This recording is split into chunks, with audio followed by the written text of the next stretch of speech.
Yeah. Okay, welcome everyone. We're going to go ahead and get started. Roll call, please.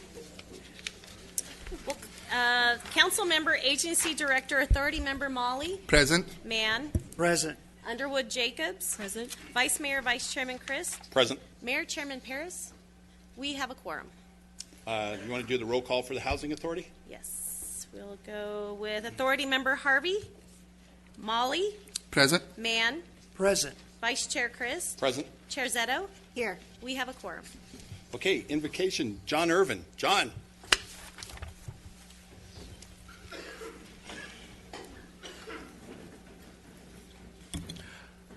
Father, we come to you giving you honor and praise. We love you. We thank you for another day above ground. Thank you for this great city, Father. We have the honor and pleasure of building together. Give us a spirit of unity, Father God, as we combine our cultures, our history, our ideas, our denominations, our thoughts together to make this city a better place, not only for us, but for our children and our children's children. We are so grateful for you, Father God. We love you. Give us the ideas you have and let us implement them with great strength. Amen. That was a great job. Thanks, sir. That was a great job. Raj, we'd like to do the pledge for us. Right hand over your heart and please join me. I pledge allegiance to the flag of the United States of America and to the republic for which it stands, one nation, under God, indivisible, with liberty and justice for all. Thank you.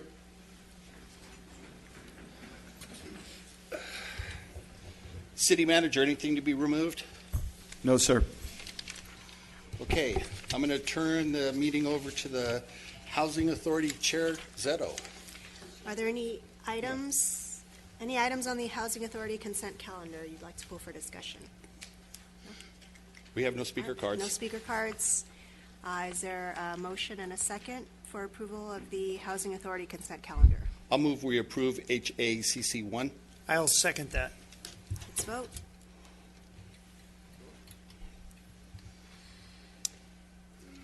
And the vote is unanimous. It passes. Turning it back to the Vice Mayor.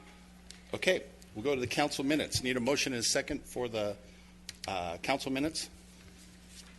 I'll move to approve the minutes as comprised. I'll second. All in favor signify by saying aye. Aye. Motion carries unanimously. Consent calendar. Fran, you have 1 billion speaker cards.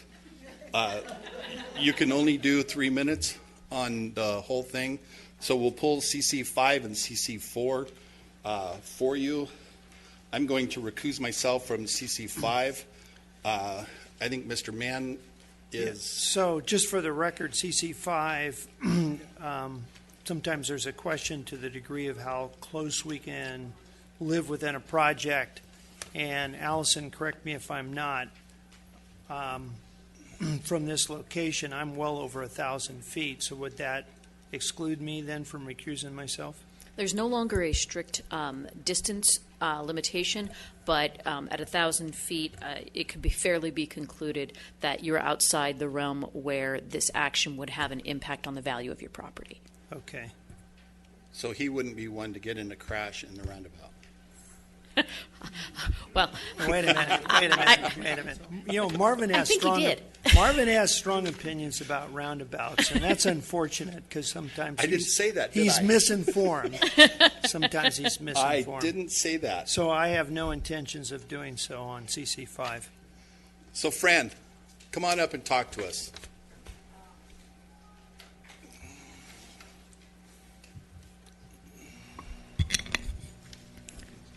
is she speaking on CC5? CC4 and CC5. Okay, so, and you're recusing yourself on CC5?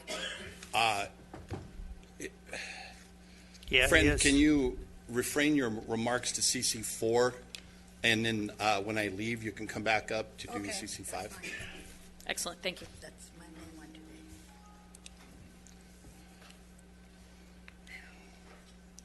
today. Okay. Good evening, everybody. My name is Fran Saras. I'm happy to be here. And Vice Mayor Chris, we're glad to see you. How are you, Council dear? members, staff, ladies and gentlemen. On my CC4, I guess you all knew I'd be here. It includes the Senior Center in Lancaster.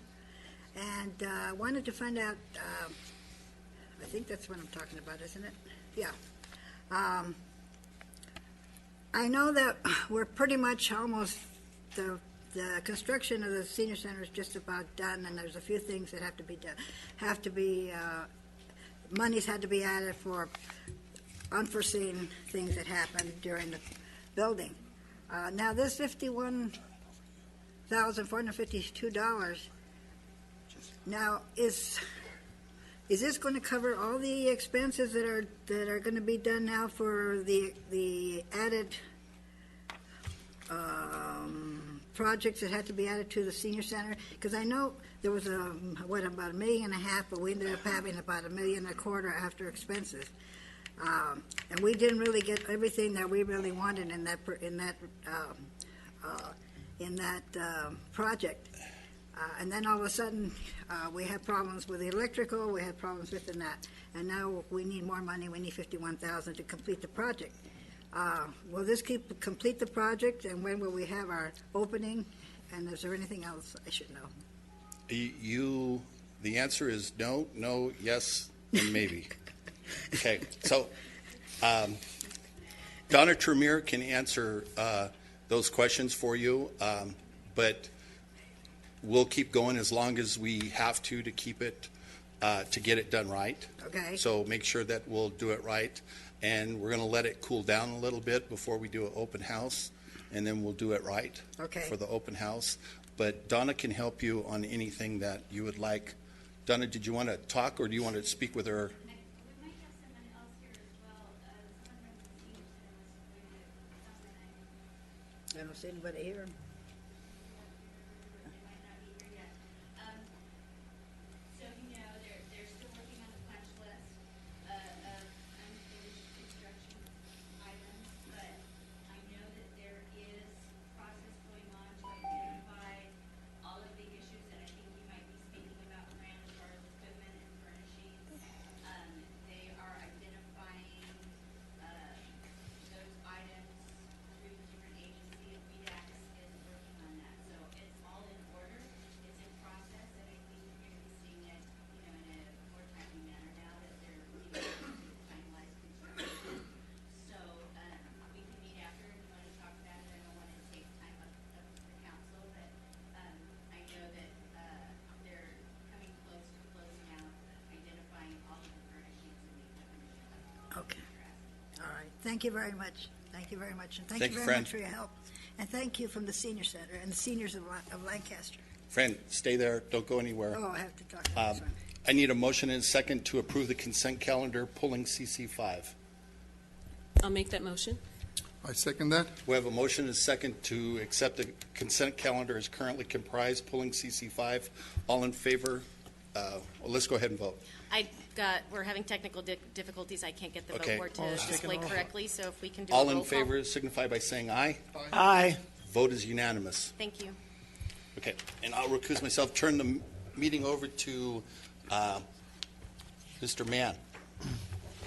Okay, let's take up the last item on the consent calendar, which is CC5. And Fran, you said you wanted to speak Yes, on please. CC5?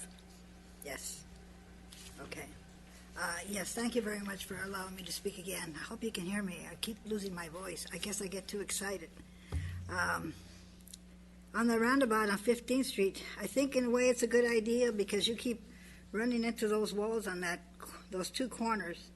They, every time you look around there, those two residents have problems with those walls on 15th Street, let's see, the south north corner and the south west corner, I believe it is. Anyway, in a way I'm approving it, but in the way I'm not, because it seems to me already you've already lessened the flow of traffic on the boulevard between 20th Street West and 10th Street West by funneling it down to one lane. Now, this is good because it's going to slow it down, but it's going to slow it down more. Now, my other thought was maybe that's why you're kind of, it seems to me, this is my own opinion, that you're kind of driving or riveting the flow of traffic to go to Avenue I. And if that's the case there again, you're streaming down the traffic of traffic going down these streets a lot. I mean, one thing is slowing down the traffic because people are going too fast, but now you've got what I see. Okay, there again, this is all my own opinion and what I see. There's so much backup on the traffic, and the signals don't coincide with the movement of the traffic. And there's a big buildup, especially during the people that are coming home from the working, 5 o'clock, we see, say, 3 to 6 or 3 to 7. And there's a lot of backup, and they're not getting home as quick as they should because they have to wait for that signal to change. And if anybody has noticed, like from 15th Street going west to Avenue 20, that backup almost goes all the way from 15 to 20. So that's, I don't know, I haven't counted the cars. So Fran, let me see if I can help you, and I think that Jeff will probably jump in here and support me because I'm a little rusty with the statistics.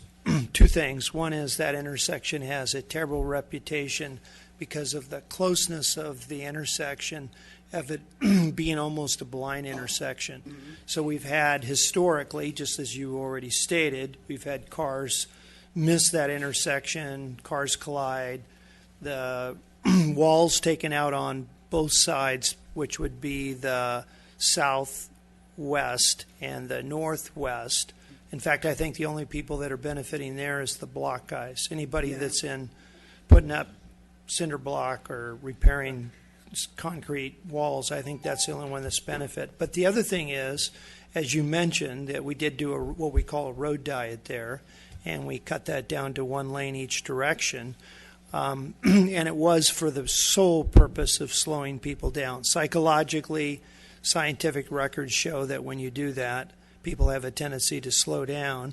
But, and Jeff, you correct me, ultimately by changing that to a controlled intersection to a roundabout, scientifically, we should be able to get better throughput on traffic going both north and south and east and west. So, Jeff, correct me if I said anything Perfectly said. Okay. So I know that there's some frustration. Some people might say that now coming home. They'll say, gosh, it really backs up. But I think once that roundabout is constructed, and again, this is all statistics that have been supported by the U.S. Highway Association? I'm trying to think of the data collector of roundabouts. And I'm not sure. I'd have to bring Charlize on exactly what group that is. Yeah. Anyway, I know historically we've gotten FHWA. Yeah. Okay. Federal Highway Administration. Yes. So there is statistics showing that ultimately a roundabout, the number of cars per hour, there's greater throughput than a controlled intersection. So I think a lot of the concerns that you have, well, this is exactly what it will do, is take care of all those issues. And ultimately, the most important thing is safety. Not having, we have already had a couple of deaths this year alone in the city of Lancaster on our streets, and ultimately, one of our responsibilities is to try to make things safe. Yes, and I appreciate that very much. Thank you very much. And thank you for listening to me. All right, thank you. And I don't know if there's any other speaker cards, so with that, I'll call for the vote. So looking for a vote on CC 5. Yeah. I need a motion. Oh, I'm sorry. go ahead. You want to make a motion? Okay. I make a motion that we approve the CC5. Okay. Do I have here a second? I'll second. Okay, there's been a motion for CC5 and a second. All in favor? Aye. Aye. All opposed? Okay, let the record reflect CC5 pass with a 3-0. Should I call?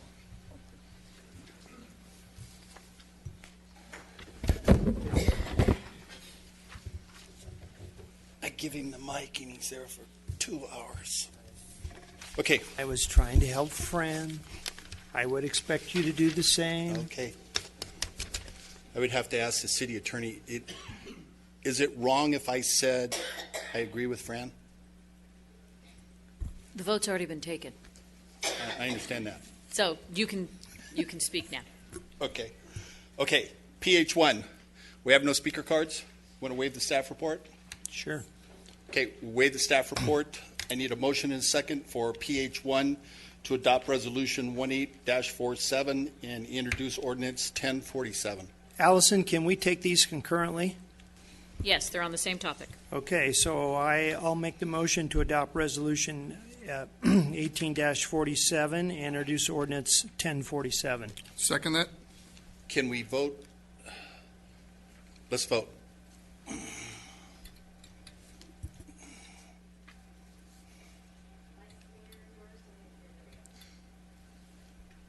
Okay, it passes with 4 yes votes. And the Vice Mayor, he gets rusty, steps away, you know. Okay. Let's see, NB1, Economic Development. Shannon?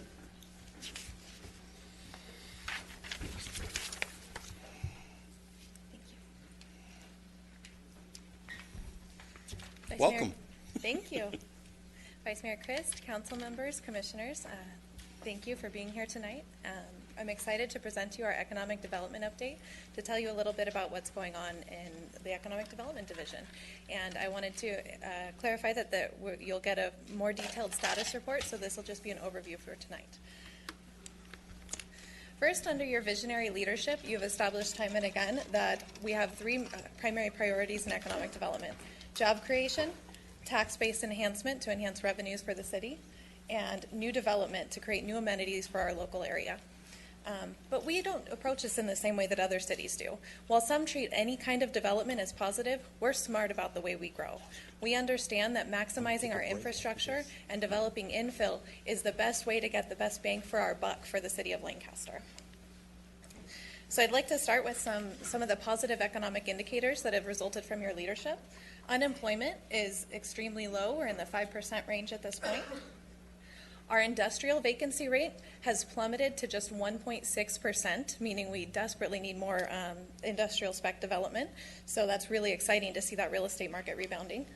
And in the same vein, we just a couple of months ago got the notification that all of our property values across the board have more than rebounded from our recessionary lows. So the economy is doing incredibly well here in Lancaster. All right, with that, we would like to take advantage of this hot real estate market and the investment opportunities that are available. So one of the key areas that we're focusing on in keeping with that infill development mindset is Front Row Center. So to orient you a little bit, this is the 14 Freeway and Avenue I. This is Jethawk Stadium. And these are 2 existing hotels, the Hampton and Homewood. This is Cinemark 22.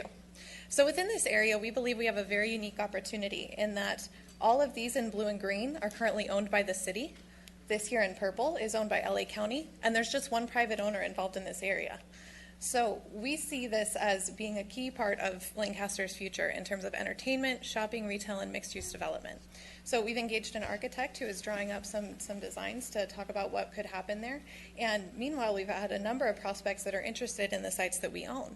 So we will be bringing to you on September 25th a disposition and development agreement for 2 brand new hotels right here on this 7-acre site next to the Pioneer Event Center and the Hampton Homewood. This will create a great hotel row that will serve these sports uses and other uses within the area. Additionally, we've been in talks with a developer who's interested in a mixed-use project here on this 15 acres. So we hope to be negotiating that agreement out and have it before you within the next couple of months. We've also seen huge movement in our Lancaster Auto Mall. As you well know, many of you attended the grand opening last week of Ram of the West, which is the largest truck center in North America. Tom and Tim Fuller are, I believe, third-generation owners of this. They've been a great asset to the Lancaster community, and they've put a substantial investment in growing in the Lancaster Auto Mall. So they've seen significant success in their first month alone. They saw huge numbers increased over what they had been selling previously at their prior site. And perhaps most exciting about that is they keep track of where their customers are coming from, and a huge majority are coming from out of the area. So we're seeing investment coming in from external to the Antelope Valley, pouring money here, and that's exactly what we like to see. Not to be outdone, we have two other dealers that are in the process of making more investments to the auto mall. The owners of Honda Subaru have leased this property from us. It was just returned, the city of Lancaster bought it from the Lancaster Successor agency, and we just closed on that transaction a couple of weeks ago. And Honda has recently indicated to us that they plan on making an offer for that for further development very soon. In addition, just last week, we closed with Toyota of Lancaster, located here, on the 8 acres. This is the southerly portion just off of K8 here. They also plan to grow. They will increase their vehicle storage at this location and plan to eventually build a collision center there. All right. Beyond that, we are continuing with Medical Main Street and that project. Again, this is focusing on infill and maximizing the infrastructure that we have in place to create more revenue from the things that we're already paying to maintain. So this is in partnership with Antelope Valley Hospital, and we're well in the master planning concept. This is some of the most recent designs they've created for what could potentially be a new hospital if Antelope Valley Hospital decides to proceed with that.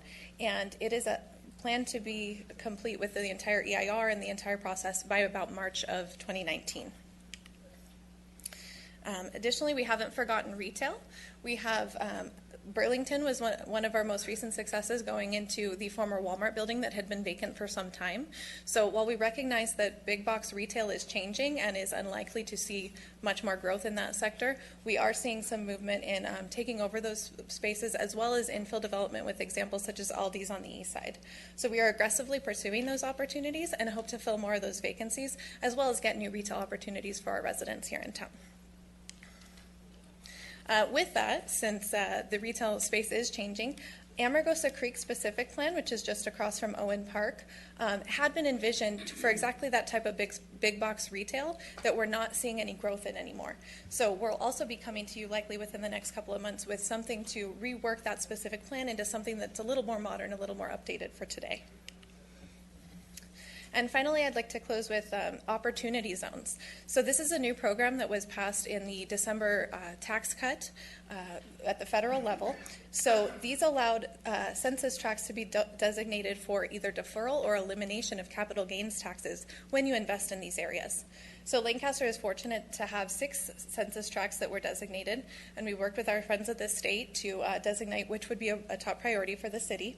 And there are about 4,000 acres that if people invest in these areas, they will get those tax benefits.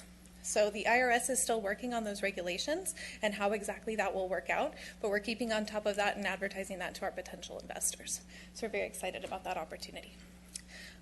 And finally, I would like to say we are a small but mighty department, and I wanted to give a nod to Sydney Aceta, who is our projects assistant in ED.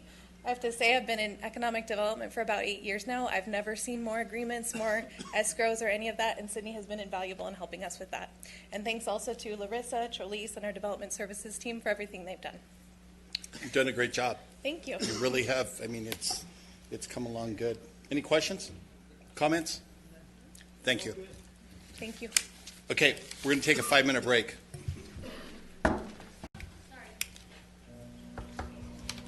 Who's doing the presentation on NB2? I am. How are you? I'm fine, thank you. How are That's you? much better than Mark, so. All right. Good evening, Vice Mayor and Council. The Vice Mayor, with Council support, directed staff to research Ring Incorporated products to determine how their technology could be leveraged to reduce residential burglaries here in the city of Lancaster. For your consideration and approval tonight is a partnership with Ring for Ring's doorbell and camera rebate program. This partnership will further the city's use of technology to increase digital communication, as well as facilitate the use of video data to help decrease residential burglary here in the city. Ring products link a resident's doorbell or camera to their smartphone or tablet, And when activated by motion sensors or when someone rings their doorbell, they're able to connect with whoever's at their front door. Residents are always home because they can see, hear, and speak to anyone at their front door, whether it's a visitor or a potential intruder. The Ring app, which residents use to monitor their Ring products, allow neighbors to connect, to share videos with one another, and also to share videos with the Lancaster Sheriff Department. And in conversations with Captain Weber, I understand that the Lancaster Sheriff Station actually does currently use Ring videos to help them in capturing burglary suspects. There are currently 4,200 Ring subscribers here in the city of Lancaster. Staff recommends council approve a partnership with Ring, which comprises $150,000 in program funds. That would include a $50,000 commitment from the city, a $50,000 match from Ring, as well as a very generous $50,000 commitment from our Lancaster Sheriff Boosters. This is the largest subsidy that any city has ever provided, and it's also the most unique because of the partnership between the city and the Lancaster Sheriff Boosters to bring this product to our residents here in Lancaster. With council's approval, 1,000 Lancaster residents will have the opportunity to monitor their home, work with their neighbors, the city's public safety team, the Lancaster Sheriff Station, as well as the Sheriff Boosters to prevent residential burglary. Residents will have the opportunity to choose from a selection of discounted products, which include the Video Doorbell 2, the Video Doorbell Pro, a battery-operated spotlight camera, wired spotlight camera, as well as a floodlight camera. Staff recommends providing the greatest discount when residents purchase the Video Doorbell 2. The Video Doorbell 2 provides exactly what I've mentioned, which is video surveillance, motion detector sensors at a person's front door, which is not only visible to the resident from their phone or tablet, but also to a potential intruder from the street. The Video Doorbell 2 is $50 less than the Video Doorbell Pro, and in addition to that, it provides more flexibility for the resident in that it can be hardwired. It can also be mounted to a person's, right outside a person's front door, which is great. The Video Doorbell 2 retails for $199, but when you include the city, Ring, and the Sheriff Booster subsidy, the resident would actually have the opportunity to purchase this product for just $49. All other devices would be available for households at a discount of $100. One discount code would be available per household, and Ring would provide a $30 discount on any additional cameras or doorbells that are purchased, as well as a 20% discount on any of their accessories that they offer. Ring's products have proven to be effective in reducing residential burglary. In 2015, Ring partnered with the Los Angeles Police Department to do a pilot study in the Wilshire Park area of Los Angeles. Through their efforts, they were able to reduce residential burglaries by 55% in just 6 months. Next, I'll show a video which provides more details on the Ring partnership with the Los Angeles Police Department. Hi, my name is Yossi. I'm brand manager at Ring. We're really excited to head out to the Wilshire Park neighborhood and install some rings. This small community, which is maybe a half a mile radius, is actually hit with over one burglary every other week. We're going to try to get a large percentage of the homes here to actually have rings on them. Who's here to install your ring? With the hope that if we're able to have enough cameras in the neighborhood and work with the police, that we can actually reduce the crime in this community. So with this doorbell, you can see and talk to anyone at your front door from anywhere. Whoa. So we went around different houses and talked to the customers, showed them how to use the device, installed it for them. Pretty cool experience. Some of the customers, the way they reacted, it was unbelievable. Thank you very much. The whole neighborhood is really excited about this. In Los Angeles, police revealing a 6-month pilot program using the tool helped reduce burglaries in one neighborhood by more than 50%. Good afternoon, everybody, and thank you for being here. Compared to the same time the previous year, that particular neighborhood had a significant reduction in burglaries, approximately 55%. When I founded Ring about 5 years ago in my garage in Los Angeles, it was with the idea of reducing crime in neighborhoods. Today we're a 250-person team that's around that idea. Now to keeping your home safe, a high-tech gadget is having high-yield results when it comes to catching criminals. A doorbell camera ringing right to your phone, catching potential thieves on camera from Nevada to California to Tennessee. Police in Los Angeles say they are helping keep criminals away. Thank you, Luke.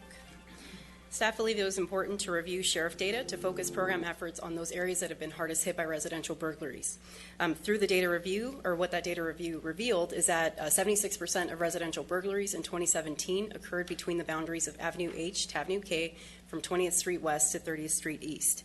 And that's actually where 52% of the city's population currently lives. With that in mind, staff recommends that council approve a two-phase approach to this program. During the first phase, the 25,000 households that fit within the boundaries of Avenue H to K, 20th West to 30th East, they'd have 1 week to get their Ring product, install it, and then the following week is when the program would be offered to all city residents. We believe that this is an opportunity for us to have the greatest impact by focusing in those efforts on those areas that are hardest hit. The discount code would be offered to residents on a first-come, first-served basis for the first 1,000 residents, and only one discount code would be available per household. With council approval, staff will work with Ring to determine how we distribute program codes. We have several different options. One option is we can have Ring take care of the entire program. They would verify residency and send out products to our residents via U.S. mail. Another opportunity we have is to actually host an event with the Lancaster Sheriff Boosters and have residents come out. City staff would help to verify their residency, and once that happens, our residents would leave with product in hand and would begin doing something good for their neighborhood.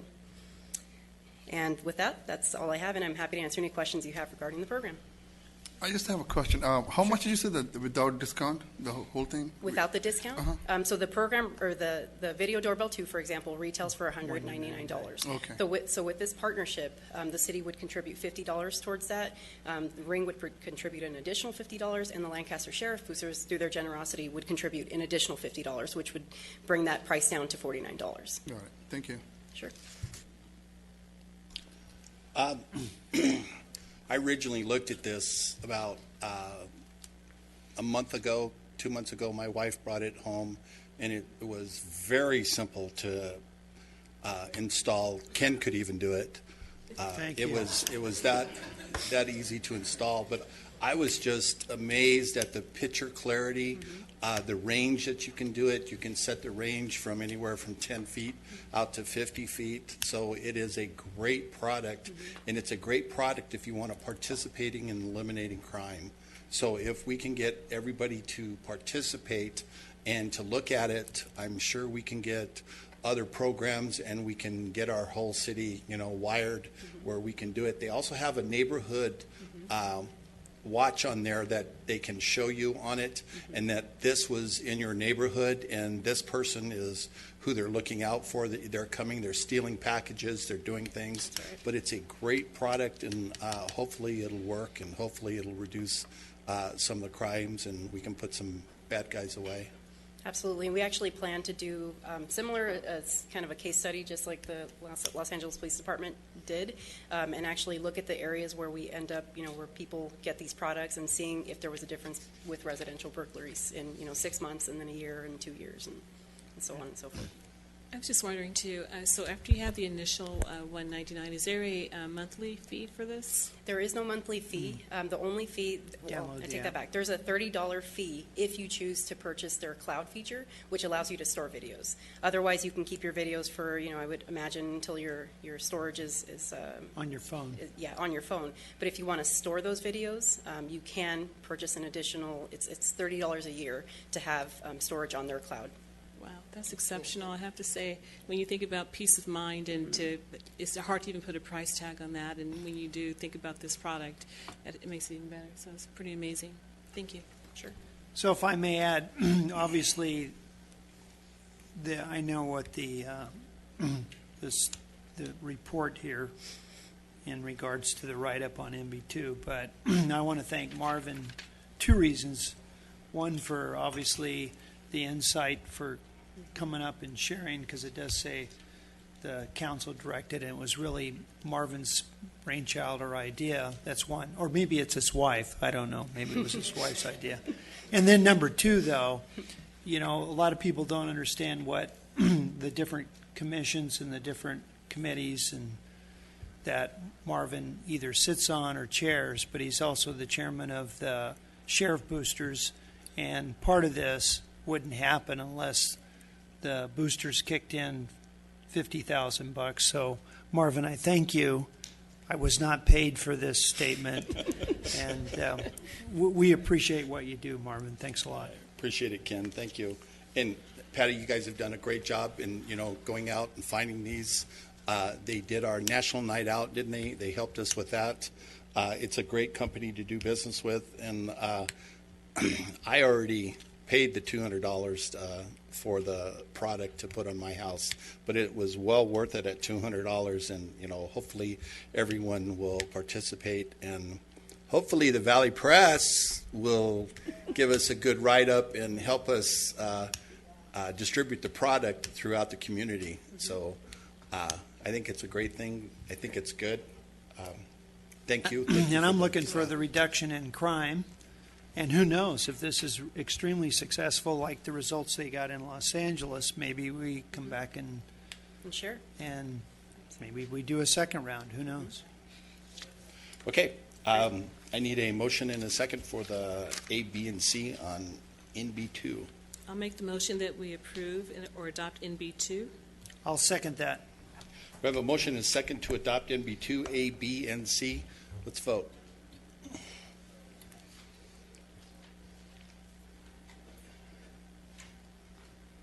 Passes with 4 yes votes.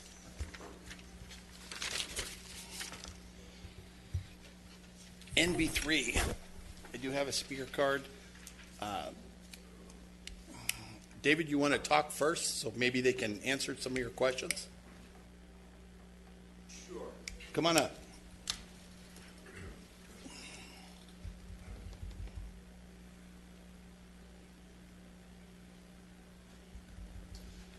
Mr. Vice Mayor and Council, thank you. I want to start by saying thank you for all the love I've received in this room tonight.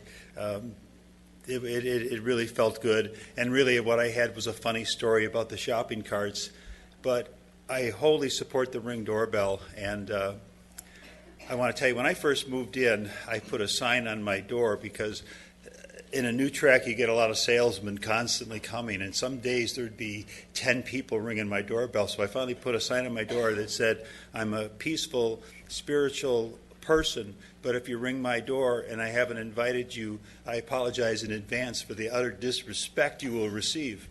And here's the funny part of the story. Some guy selling something, I don't even know, alarms, brought his buddy in the neighborhood over to see my sign and ring my doorbell. So they got a 2-for-1 sale.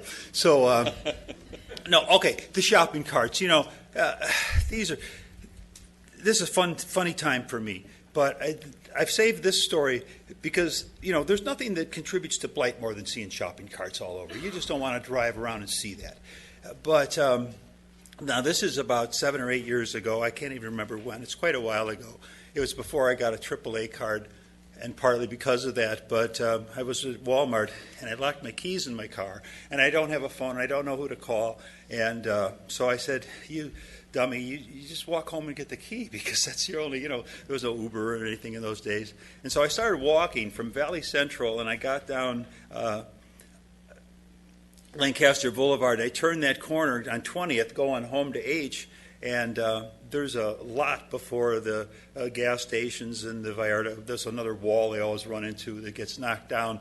But there in that lot was a disabled shopping cart, and I thought I could make it, right? But after that bit of walking, I was about to collapse, and the vision of that shopping cart was like a miracle. And it had a gimpy wheel and wobbled and stuff like that, but I pulled that out of the dirt, and I pushed that thing home. So when they collect the shopping carts, it's still in my yard, and it helped me get home. Otherwise, I might have died along the road. So that's just, I support the shopping carts. We'll leave one out for you, Dave. Okay. Jocelyn?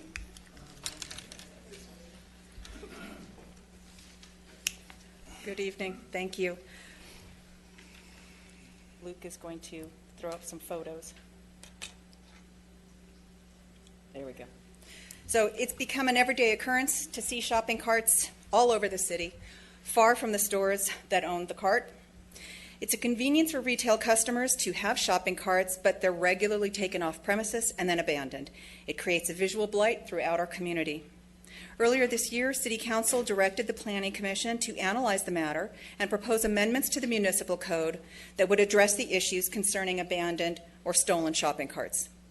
After discussing the matter and reviewing state law that regulates the retrieval and abatement of shopping carts, Planning Commission and city staff have prepared an ordinance that we believe can reduce the number of abandoned or stolen shopping carts by setting operational requirements and procedures for retailers to establish effective cart containment and retrieval systems. The ordinance was presented at the July 16th Planning Commission meeting. The Commission continued the item and requested that staff ensure that adequate outreach was conducted to notify retailers of the proposed changes. Staff notified the 40 retailers that own shopping carts about a community outreach meeting that was to be held on August 8th. Of those 40, only 2 retailers sent representatives. They asked questions but did not express any concerns or have any complaints with the ordinance. At its regular meeting on August 27th, Planning Commission voted 6-0 to recommend Council's approval of the ordinance. So what does the ordinance do? First and foremost, it puts the responsibility for containing and retrieving shopping carts back on the retailer where it rightly belongs instead of on the city. The proposed ordinance requires retailers to submit to the city a cart containment and retrieval plan, which is subject to city review and approval. It must include identification of proposed cart containment methods that the retailer intends to implement. And some of those methods can be the electric or other disabling devices that are installed on the carts and keep them from leaving the premises. They can install bollards or other structures around the perimeter of the store premises, use of clerks to accompany customers to their vehicles and then return the cart to the store, or a security deposit for a customer's use of a cart. Retailers will also need to contract with a cart retrieval company.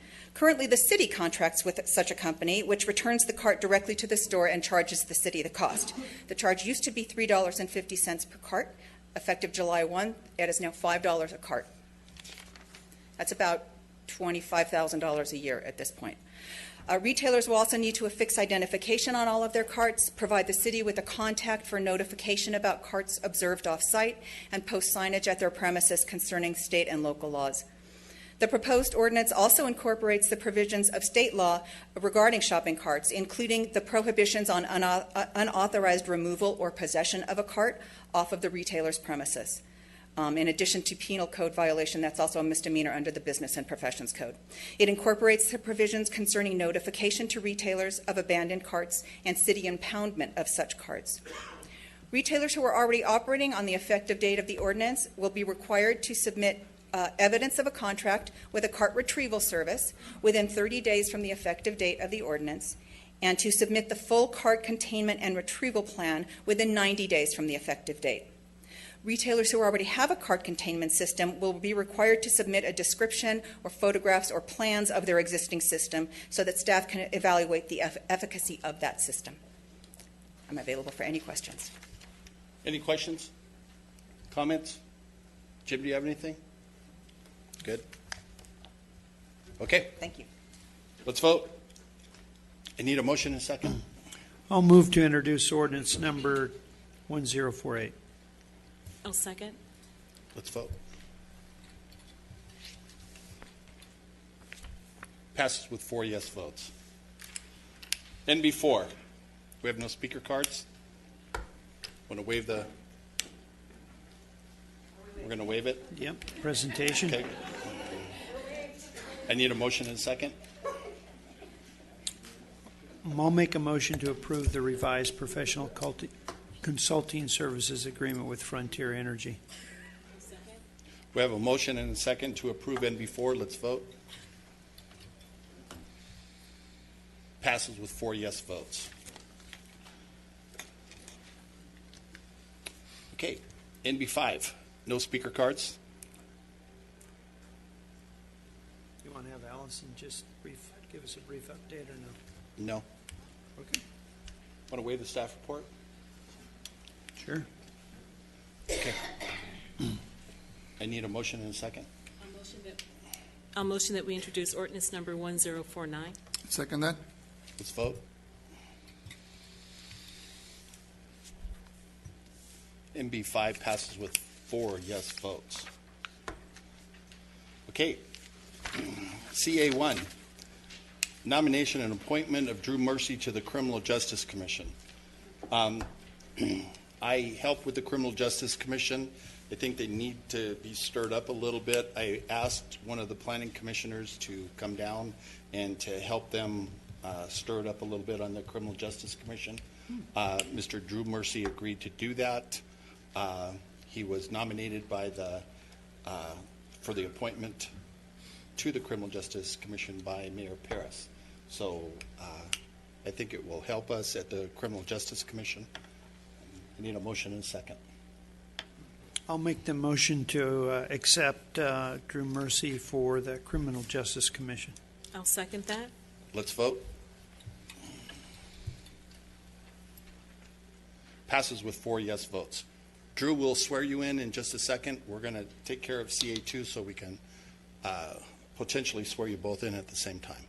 Okay?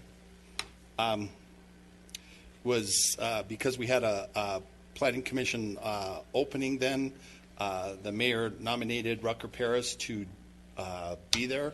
I need a motion and a second. I make a motion that we appoint Rucker Paris to the Lancaster Planning Commission. I'll second that motion. We have a motion and a second. Let's vote. Isn't he the same guy? Passes with 4 yes vote. Isn't he the same guy that just became an attorney? Yeah. Okay. I'll swear him in. Come on down.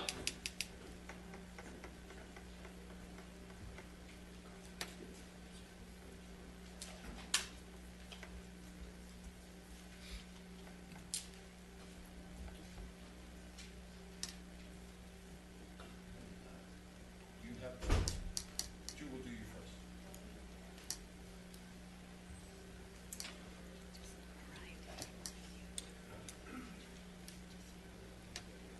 I hope somebody's taking a picture of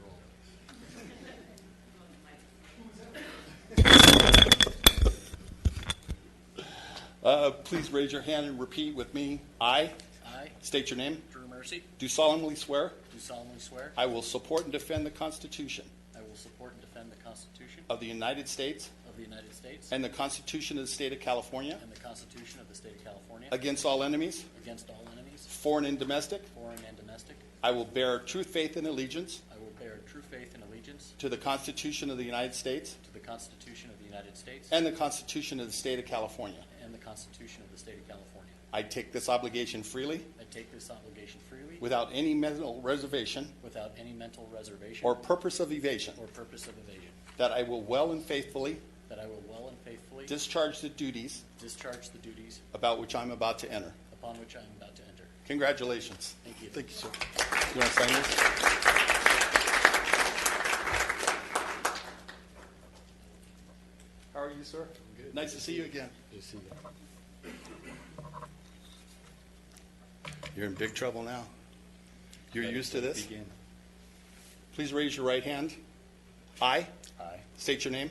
Rucker Paris, Do solemnly swear do solemnly swear that I will support that I will support and defend the Constitution and defend the Constitution of the United States of the United States and the Constitution of the State of California and the Constitution of the State of California against all enemies, against all enemies, foreign and domestic, foreign and domestic, that I will bear true faith that I will bear true faith and allegiance and allegiance to the Constitution of the United States to the Constitution of the United States and the Constitution of the State of California. and the Constitution of the State of California. I take this obligation freely I take this obligation freely without any mental reservation without any mental reservation or purpose of evasion, or purpose of evasion, that I will well that I will well and faithfully discharge and faithfully discharge the duties upon which I'm about to enter. the duties upon which I'm about to enter. Congratulations. Thank you, sir.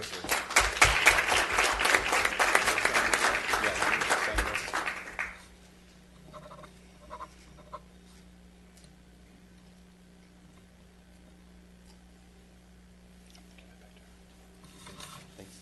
Appreciate it.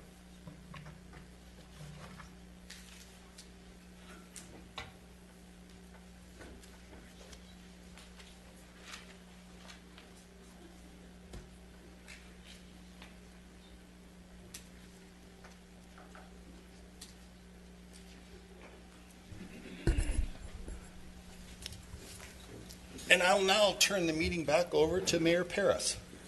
I should be late more often. You were already done. CA2. You move fast. A lot of people were saying that. Okay, CA3. Do we have a report on that? Where's Mark?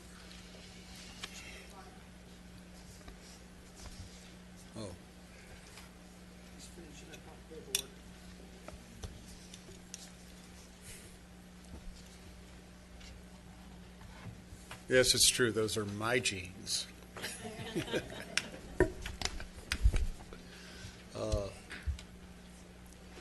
Okay. Tell us about the reward. Captain Weber is going to do that, if that's okay. Oh, good. Okay. Good evening, Mr. Mayor, Good evening. Vice Mayor, and councilpersons. Back on August 4th of this year, about 2 a.m., Rodney Richards was struck by a motor vehicle on the boulevard right in front of the old Beck's and killed. The driver did not stop. We had a number of witnesses who all had varying accounts of it. Unfortunately, no one was able to get us a license plate. The investigators have been working diligently trying to identify the vehicle. They've been all up and down the boulevard looking for video and so forth, and actually were able to track the vehicle as it turned on Cedar southbound into the neighborhood, and ultimately they lost track of it through different videos that they found. The investigators at the point now, I think we've discussed this before with rewards. Sometimes they can be counterproductive up to a point, bringing in information. But the investigators at the point now where he thinks this is probably his best bet to generate some more interest and having success in identifying it. So we've asked both the county and the city if they would be willing to put forward a reward. We're still following up on leads. In fact, we just talked to the FBI, local FBI supervisor today, about having the video analyzed at Quantico to see if they can perhaps enhance something. But that's kind of up in the air right now. They're going to look at it, but we don't know what the results will be. But we think that our best bet now at solving this will be from a tip from the public, and we're asking for this reward to be approved so that we can hopefully generate some interest from some of the public to give information if they so have it. Okay, thank you. Is there a motion? I'll move we approve CA3. I'll second that. Let's vote. And it's unanimous. Where are we on the status of having adequate cameras on that boulevard? We have the Wi-Fi system up and operating. We're right now working on bids for cameras themselves to install. So it should be within the next 2 months. We'll have cameras on the entire boulevard. Ones that will identify license plate numbers? Correct. They have the capability to identify license plate numbers, and hopefully will be the same type and standard of camera that will be placed on the streetlights throughout the community as well. Okay, and are we going to be cross-checking those, just as a matter of course, license plate numbers? The way I understand the way they operate is they're constantly operating and catching the data as they work. Once we have a operating system that will then able to do the big data analysis, we then can load that data into that system, which then does the metrics associated with where those cars are they stolen, and where have they been during burglaries and other operations. But are we going to have a real-time alert system? Yes, they have the capability of doing that as well. And when will that be up and running? With the Boulevard, well, we're working right now in implementing that system, so we're looking at 6 months before that gets operational from the license plate reading perspective. Okay, thank you. Okay, CR1, Vice Mayor Christ. Sanitation District. The Sanitation District is looking at different conflict of interest that people may have on the boards, meaning the staff members, because they participated. We asked for an audit of the district. There was a large discrepancy between District 14 and District 20, and District 20 had a bill of around $250,000, where our district had a bill of $2.5 million. So we asked for an audit of that. They looked at that, and they found some discrepancies, but we're still looking into it. The other thing is the water that the sanitation district owns from the adjudication. The adjudication numbers, we made a motion and it was seconded and approved. They're going to come back for a second approval that the city will be able to broker its percentage of water that it owns in that. It owns a 90% of the share of water The city of Palmdale owns the other 10%, but we'll be able to broker that to other people and sell the water for uses within the city. So that's it. What you mean is there was a familial relationship between sanitation people making decisions and the law firm that was billing $2.5 million. Isn't that really what we're talking about? That's correct. And, you know, the thing that disturbs me the most about this is the County of Los Angeles. It's like, oh, well, no big deal. I mean, that is, I can't say that up here, can I? That is just wrong. Any way you look at it, it is just wrong. But what is more wrong is a county that thinks it's okay to just sweep it under the rug. And what's $2.5 million in the overall scheme of things? Well, you know, folks, that's our $2.5 million in the overall scheme of things. You know, it's we pay outrageous sanitation rates, and they have that much of that level of irresponsibility in overseeing it. Any headway being made on an adequate response to this? And you know, the thing that really makes me angry about it is the person didn't tell us. I mean, don't sit there and say, well, okay, I'll oversee the audit when your husband works for the law firm or was working for the law firm, or however you want to cover it up, working for the law firm. I mean, that's crap. And I can't say that either, can I? Just a clarification that when you're saying that the LA County, that does not mean our supervisor, that means the sanitation district of on District 14, what we're talking about? It means an overall lack of responsibility from the County of Los Angeles, that they're not up in arms about this. You know, I would agree with that. I mean, you know, stuff happens, you know. I mean, there's thousands of people working for the county. Some of them are going to be bad. But when you don't care if they're bad, that, I guess I've said enough. We're pursuing this, right? Yes, we are. Thank you. And I guess we should draft a letter to all 5 supervisors saying, you know, what the hell's the matter with you? Well, put it in. I'll rephrase that slightly. Thank you. Either that or describe that as a technical term. But then again, you know, who are we? We're Lancaster. Maybe they do it different in the city. Yeah. All right. Any council reports? ADTA, I did meet with BYD to see where we're at as far as our goal with meeting 100% electric. They're going to do their best to produce it, but they are selling more buses than they thought they would be selling. So I guess that's a good thing. It is a good thing. But I don't want to take a back seat. We do have goals. We do have reasons for those goals, and we might be a couple months off, but they are producing many buses, and they're producing enough buses now that they used to bring the bus frames over from China and work on them here. They're actually building the entire bus here now. So that's Really? a good thing. It's a good report. There's a lot of people out there, more welders. They're doing the specific welding to do that. Ought to make Trump happy.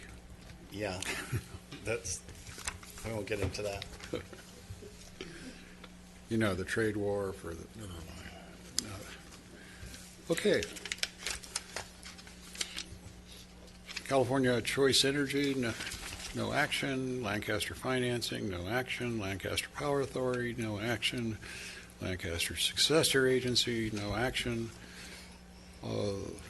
Before we go to the city manager, I do want to bring up something. I would like the chairman of all the various commissions to come together and come up with a code of conduct for everybody on commissions. I want the I want it understood that if you're sitting on a commission, you're no longer just a private citizen, and that when you say things that that reflect on people's party affiliation, ethnicity, religion, any of those things, that a lot of people interpret that to be from the city.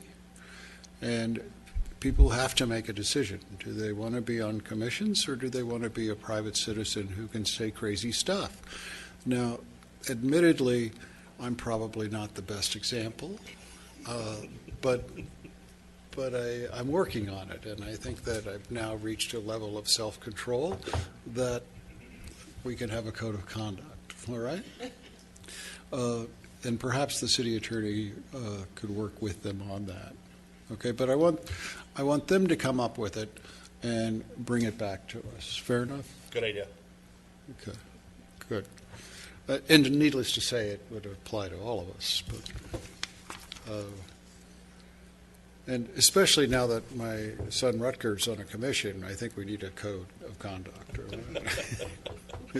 which very clearly defined. You know, you can open it up, look at it. So, Mayor, I'll take up that responsibility and share that on behalf of the City Council, and you'll have a code of conduct back within 60 days. Wonderful. Thank you. And be sure to tell me if my son violates it, would you? Well, you'll be the second to know, right? Okay.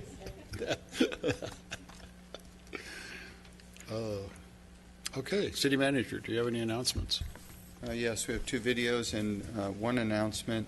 We did have the 9/11 Fallen Heroes Memorial this morning. It was very touching and very, very well done, and it's a lot of people that come together to donate their time to make it. Thank you to the Booster Club and all those that came together. So I don't know if you want to say anything about it, or it's very well done.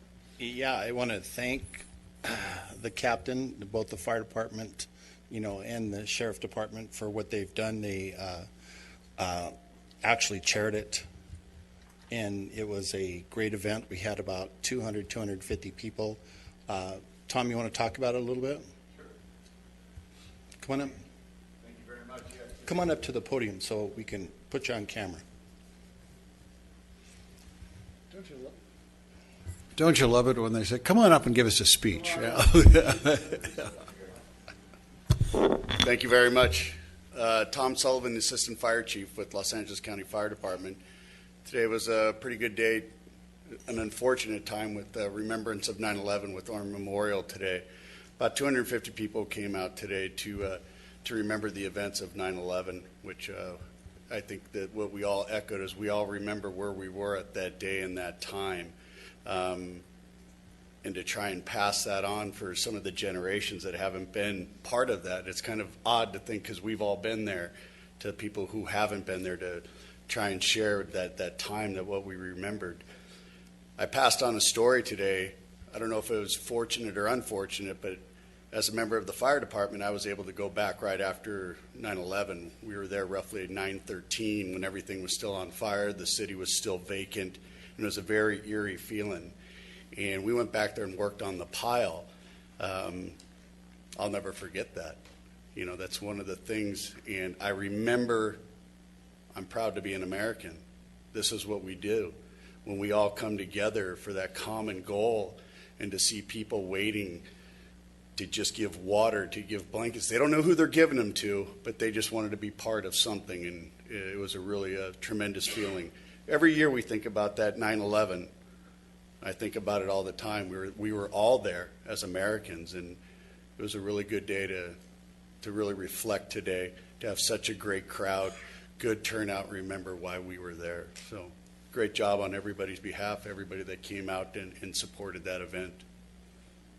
Thank you. Thank you for being there also. Tom took charge of it, and Tom, will you thank Carmen for us for helping out today? She did a wonderful job. And Captain, if you'll thank Mike Ruiz for doing everything. He did a wonderful job out there. It was truly an Antelope Valley event. It was an event that all the first responders were there, and it was just good. Oh, that reminds me. The Antelope Valley event. Just as a point of information, is we're exploring with some members of the Palmdale City Council the idea of having 2 council members from Palmdale, 2 council members from Lancaster, and then a third party who's not an elected official chairing a group or commission, whatever you want to call it, to look at issues that affect both cities and how we could work better together at moving the entire Antelope Valley forward. And hopefully it's going to be well received in Palmdale, and hopefully it'll be well received here. It's not that that commission will have any power to effectuate any changes, but they will have the power to make recommendations to both councils. And since you walk in with 2 votes, usually it's pretty easy to get a third vote, just simple math. But I think that will bring a level of cooperation that will preserve an ability to compete too. You know, it'll be both.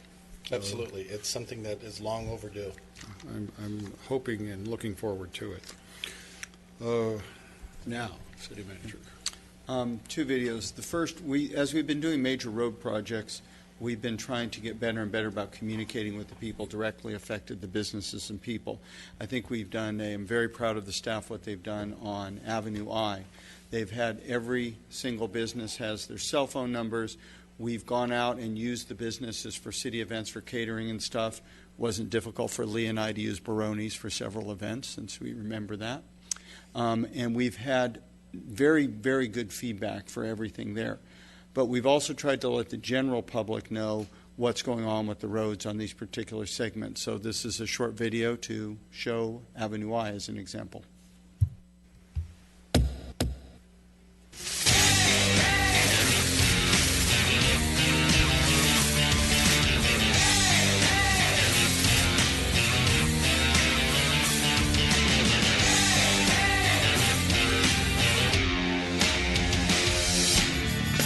This is the Avenue I Streetscape and Beautification Project.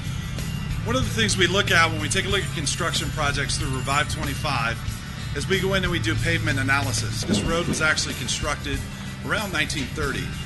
Now we have new utilities, gas, water, sewer, all of those things that come in with the new businesses and with development that we're having to cope with now, whereas in 1930 we really didn't have to. And so with that said, it's met its useful life, and that gives us a need to go in and rehab the road. Now the difference between a typical overlay and road work like this is we're actually replacing the entire structural section of the road. So that means we're removing all the material all the way down to the subgrade, placing in base rock, and then finally coming back and placing the asphalt. For roadway reconstruction, we have everything from the standard construction laborer to asphalt pavers, concrete finishers, cement masons. Just on this particular job alone, on the contractor side, he's probably going to employ up to 90 to 100 employees. That's just for this particular project. They do hire from the union halls, and it's a good thing. The union halls are empty, and we have all the workers out here in Lancaster doing the work, keeping all the money local. So when Avenue I is complete, what you're going to see is the implementation of the city's program for complete streets. So we will have 2 lanes of traffic, we'll have a bike lane, and then we'll have frontage parking on the north side of the road, along with several ADA upgrades.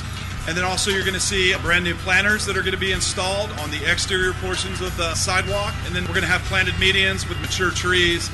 As part of the beautification process, we're going to go through and we're adding sidewalks, we're going in and we're placing driveways, and we're making everything handicap accessible per our ADA transition plan. One of the things I'd recommend is going to the Revive 25 website, Better Road Ahead. We have a road map up there that shows all the road construction, so you can better plan your route, whether it's to work, whether it's to a park, or whether it's to one of your favorite restaurants here in Lancaster.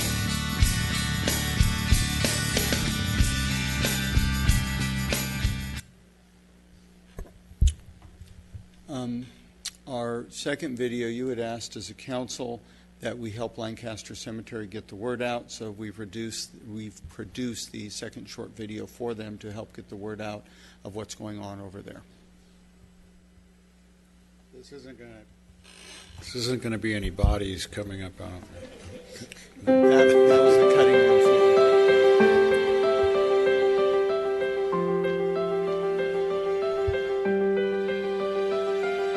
What is a cemetery district? It's very similar to any other type of special district. People are used to hearing about school districts, fire districts. There's a special district that is set up to support Lancaster Cemetery and other properties that the district may own. And how long has this district been in existence? The district itself has been in existence since 1950. There was a special election held in 1949, shortly after the war, and it became in 1950. However, the history of Lancaster Cemetery is much older than that. The citizens felt in 1950 that the historical value of the cemetery, the need to have an affordable place for people to remember their loved ones, they felt it was important enough to create a special district.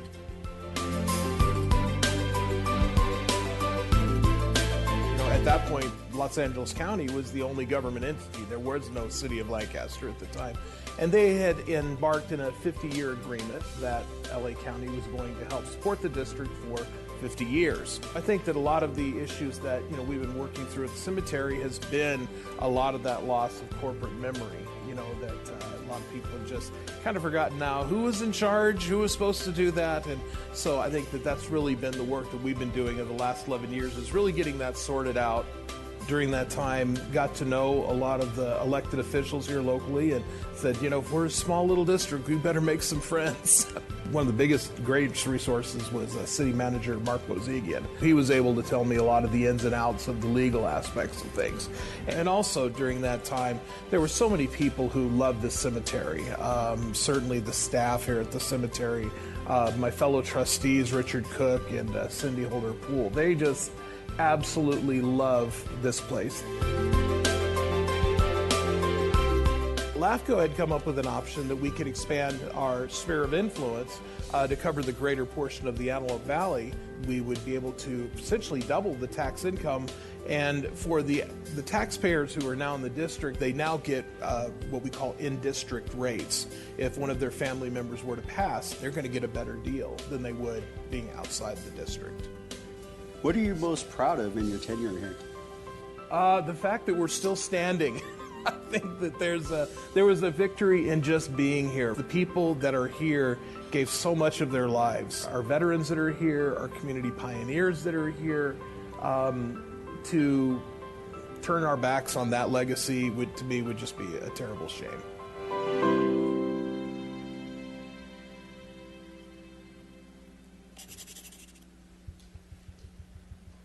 We're getting this stuff down. Huh? It was a good job. Thank you. Okay, City Clerk. This is the time to address the City Council, agency, and authority on non-agendized matters. Speaker cards can be found on the back table of the council chambers. Individual speakers are limited to 3 minutes each. State law prohibits the City Council from taking action on items not on the agenda, and your matter may be referred to the City Manager. Thank you. Now, I'm going to totally mess up your name, but Professor Ameka Don?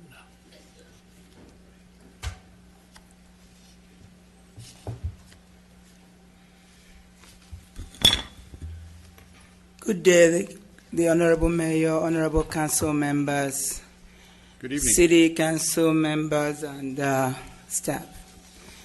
I came to apologize to the city and the council members on what happened yesterday in my class.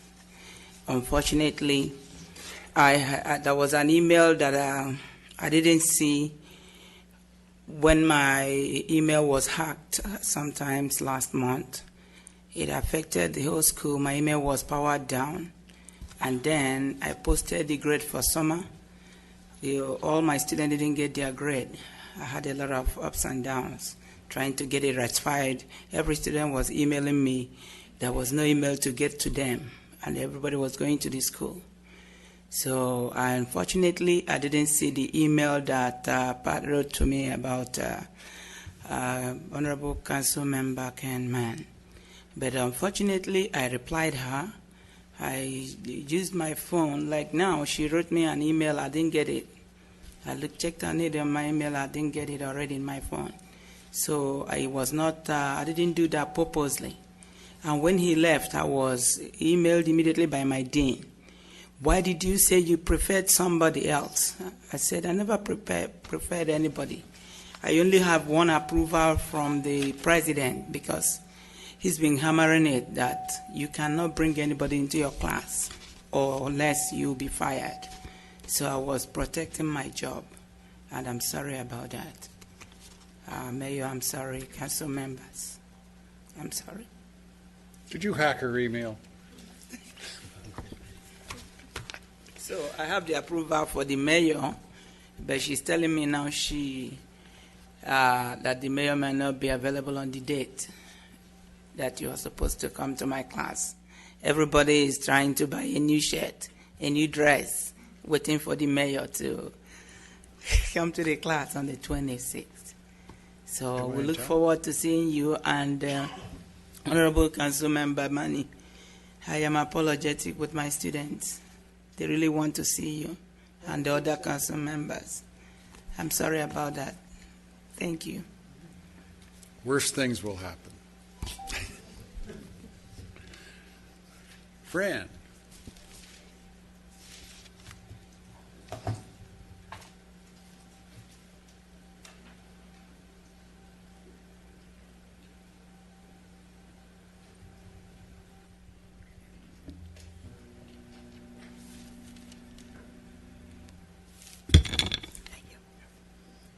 Good evening again, and welcome, Mayor Paris. Glad to see you here.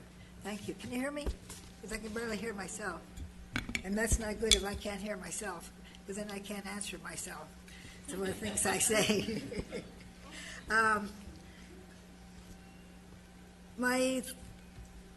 Okay, I had a few, like you said, I had a trillion things to say during the meeting. So I'm just going to real quick give what I was going to say, but I dimmed it down to a couple of words. Thank you. I do agree on the ring belling situation. I think that's a great idea, especially with all the homeless and all the different things that are criminal things that are going on in this community. I think that'll help a whole great deal, and that'll help the residents be a little bit more conscious of their city government, and that our city is watching over them. And I think it's a great thing. Also, in the shopping carts, I believe in the last, I'm going back several years ago, they used to charge I'm sorry, I didn't explain when. Now I'm changing the subject to shopping carts. I'm sorry. And the shopping carts, they used to charge a fee if you wanted to use the cart to take it home. And they also had in the chart, in the the shopping cart area, you take the cart out, you put a nickel in, and you get your nickel back at the end of your shopping or when you return the shopping cart.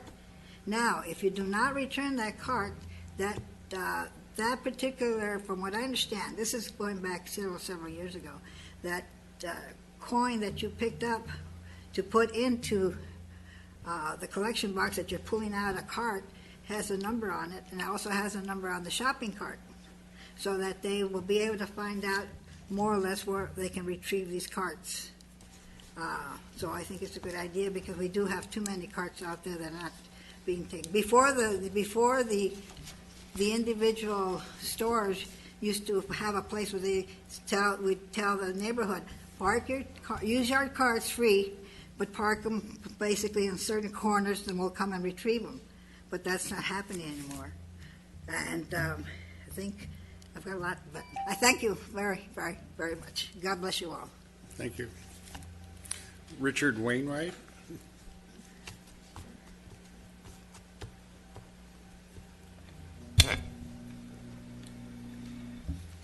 Good evening, Mayor Paris, City Council. Good evening. My name is Richard Wainwright, and I was here at the last council meeting to ask to be released from the P-bid. And I think, well, you directed me to speak to the organization that handled that. I spoke to Angela Claiborne, and she asked me to send a formal letter to request removal, and I did. and she responded by email saying that she would let me know by the end of the month, which was August. So here we are in September. I haven't got any word back, and I'm trying to figure out where do I go at this point. You want to take it first? I can take it. Okay. Yes, so the board has received your letter and submitted, it was submitted to them. They are preparing a response after they consult with the engineering firm. And we are following up on the status of that letter from the board to you. Additionally, the ambassadors for the Boulevard have made contact with your tenant, the business owner, on numerous occasions since your last appearance, and they've ramped up the patrols in your specific area. And the board is also finalizing a contract for cleaning services that was received this week, and hope to have it solidified and effective in very short order. Find out why they didn't respond when they said they would. I will. I mean, if we tell people we're going to do something, we should do it. Will do. When we say we'll do it. All right. Thank you. Will do. Thank you. Okay. Does that work for you? Yes, thank you. Okay, good. Thank you. Garth, is it Erdrich?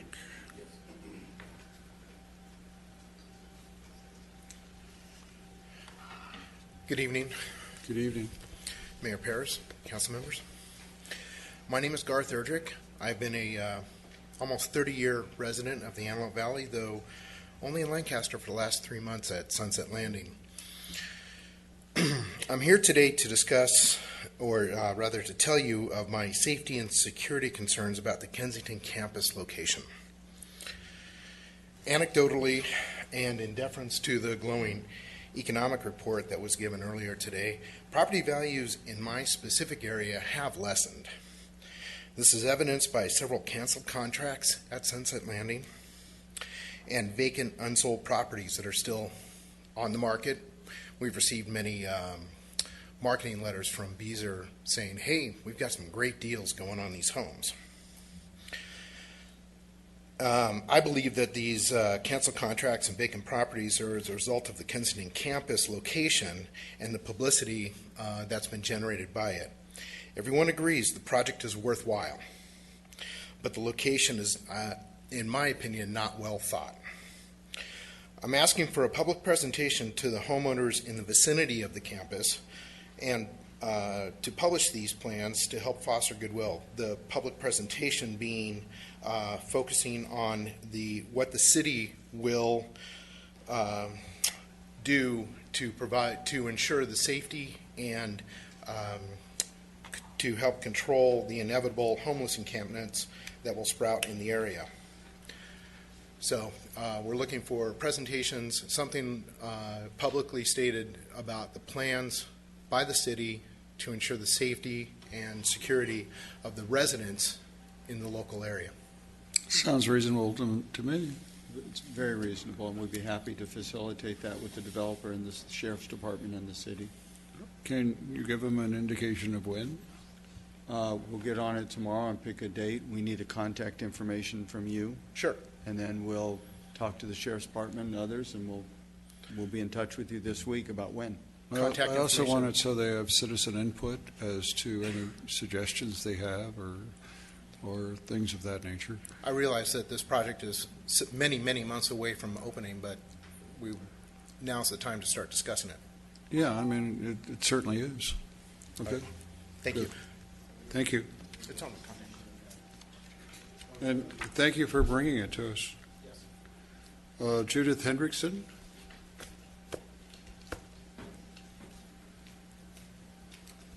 Hello, good Hi. evening. My name is Judith Hendrickson, and I want to thank the mayor, the vice mayor, and the council members for allowing me this time and listening to my concerns.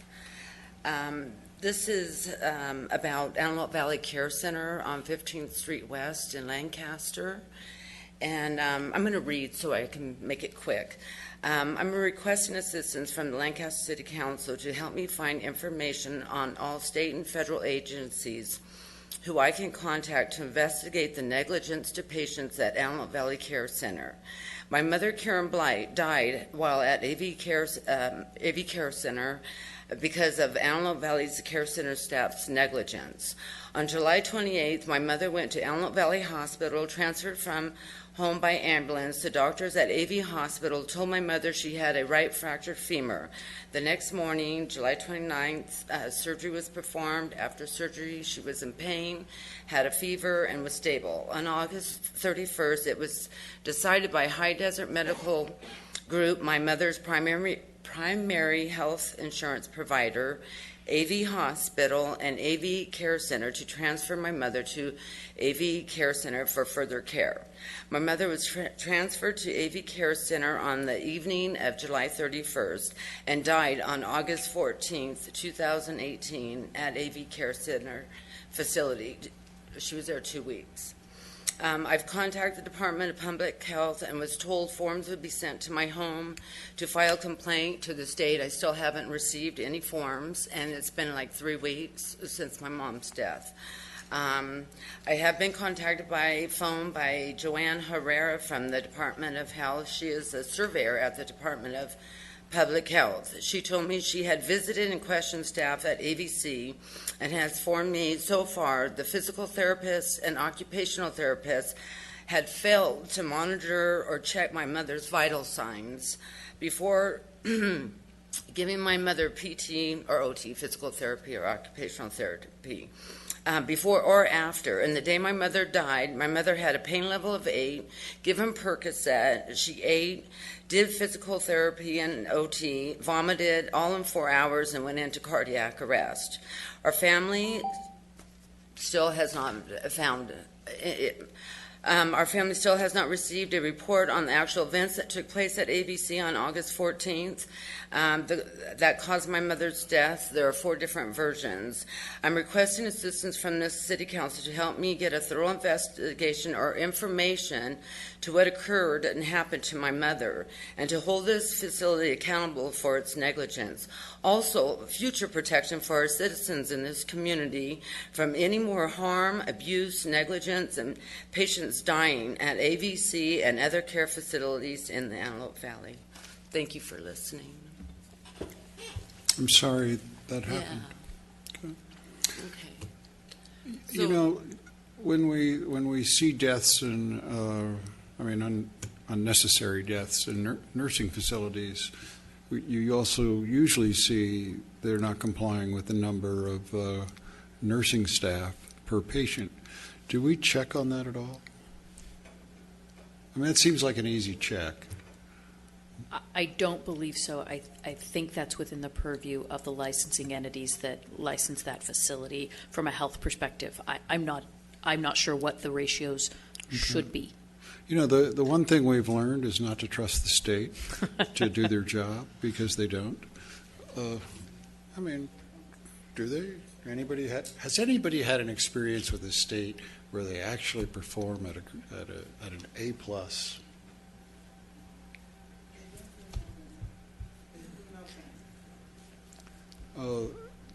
I'm wondering, does the county have a?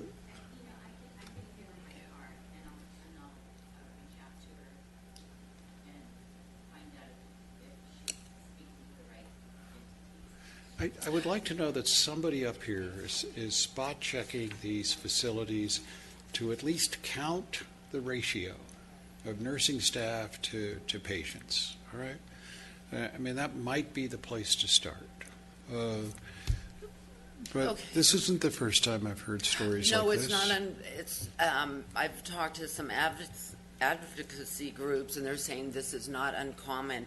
It's happening so much, and it's really, really sad that it's happening to a lot of our seniors. And but yeah, I've talked to Lackey's office, McCarthy's office, Wilkes' office, the police department just yesterday, the ombudsman, the adult protection services, the elder abuse hotline, and I'm just getting a big runaround.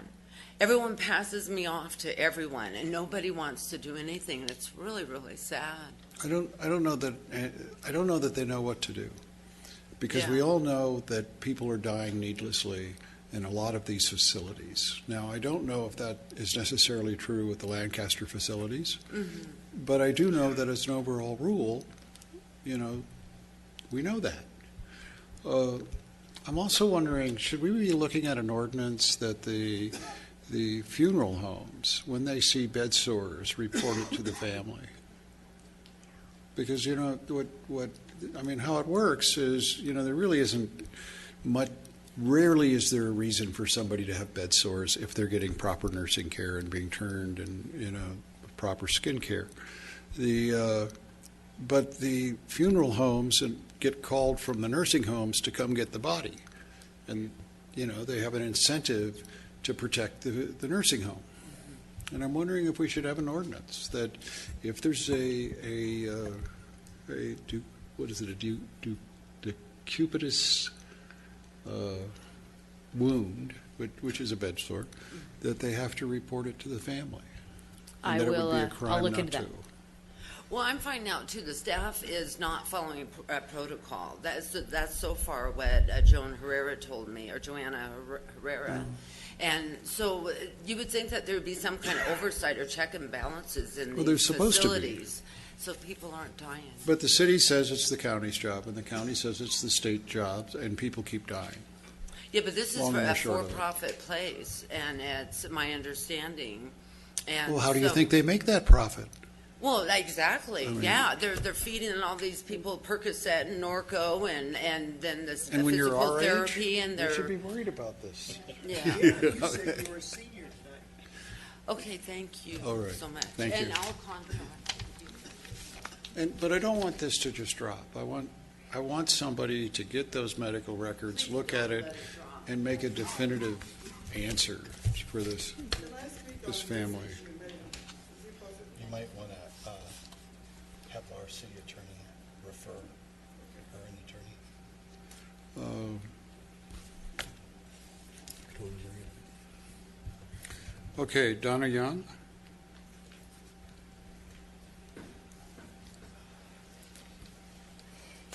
You've been looking very anxious ever since I walked Yeah, in the door. because somebody left their keys. No, that's the prize we give people for.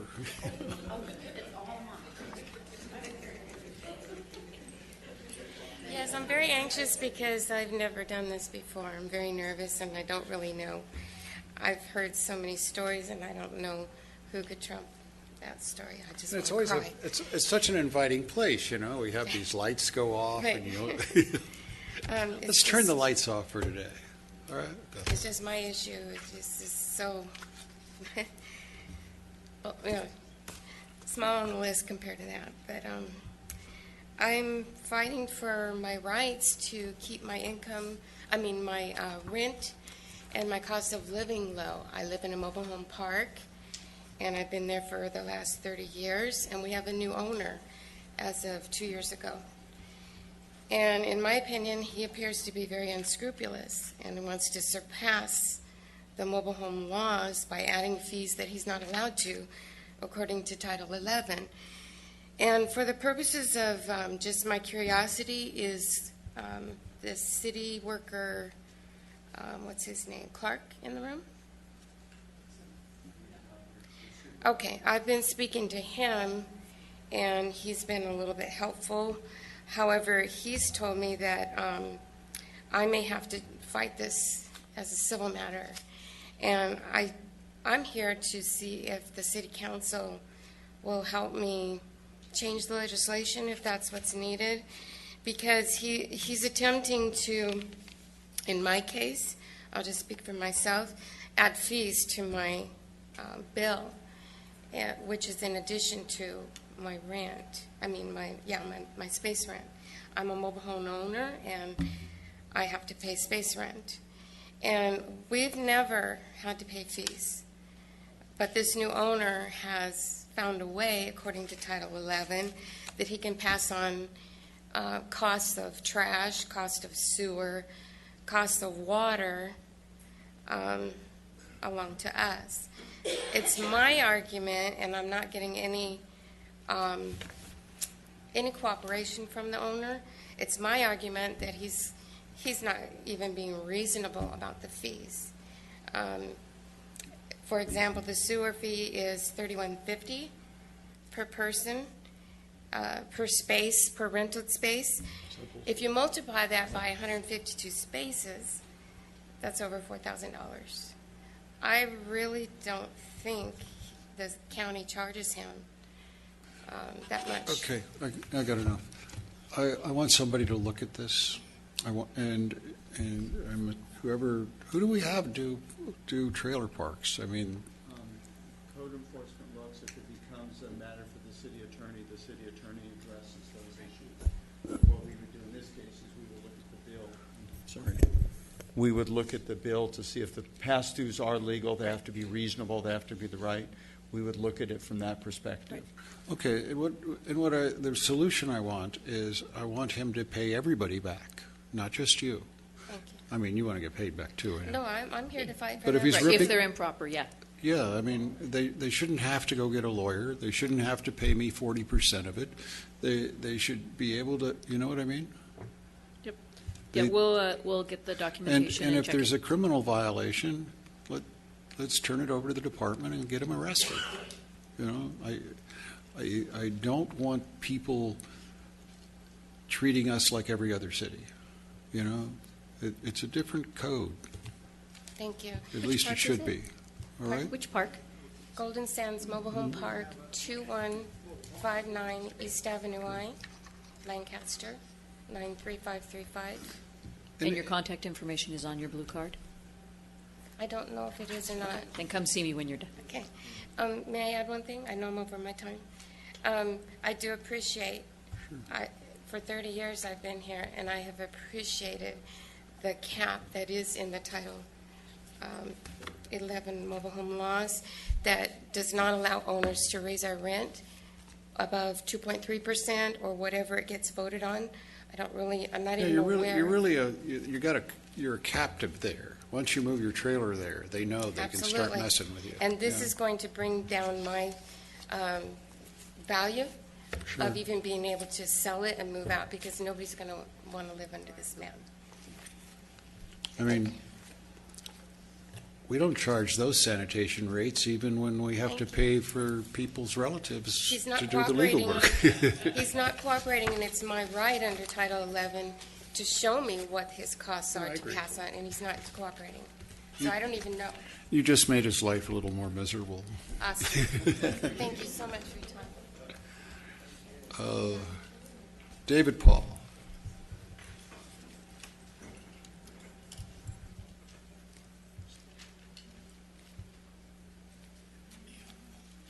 Mr. Mayor, Vice Mayor, Council, and Chair Vos, I continually, because of my presentation, forget to say, but I love seeing you up there. And Mayor, thank you again. Tonight, I came here to talk about 9/11, and I would like to let this woman know that I went through something like that with my mother, and it's incredibly painful. She was in the home long enough to also get flesh-eating bacteria, so it was almost fortunate that she eventually died. But there's so many things you can't do anything about, and it's so frustrating. Today's 9/11, and it's been my family's tradition since then to come to the event that's held that was spoken about before, and we didn't make it today. And I would just like to explain those extenuating circumstances. My wife still thinks we all think of it differently, but it had a profound impact. She still thinks it's and I feel so bad for her right now because originally on 9/11, I was in the hospital getting 8 hours a day an IV drip of steroids for a week, and I guess there was a little roid rage. So those are her memories of my worst times of being the way I am, and I'm very sorry about that. But we come and we remember, and it's good for America to remember what we're about, the freedoms we have, and how special a place it is. And it's just great to come and actually feel that way about the workings of this city. I appreciate that. All that's in my head is Mr. Bojango's a line, and the dog up and died, the dog up and died. After 20 years, he still grieves. And it's been only 20 or so hours, but my dog died yesterday. He had a fit, seizure and just died in my wife's arms on the kitchen floor. And we've been digging a hole and trying to send him off and bury him. And just that's the reason I didn't come to 9/11 today. It's that dog. He helped open our dog park. He made the newspaper. He was the best fighting dog. I've had boxers. He's a boxer.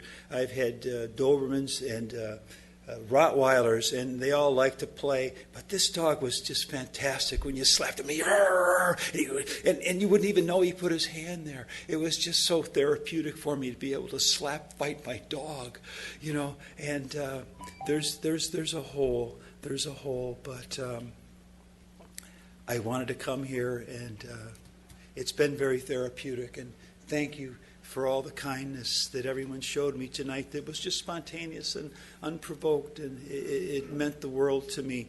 And I remember John McCain, you know, he said that, telling his friend that he's unbroken in the darkest places, but in this place my heart is broken.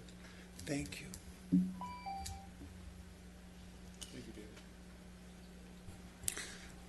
Wow, it's over. We should probably take a minute of silence in remembrance of 9/11, the day that changed everything.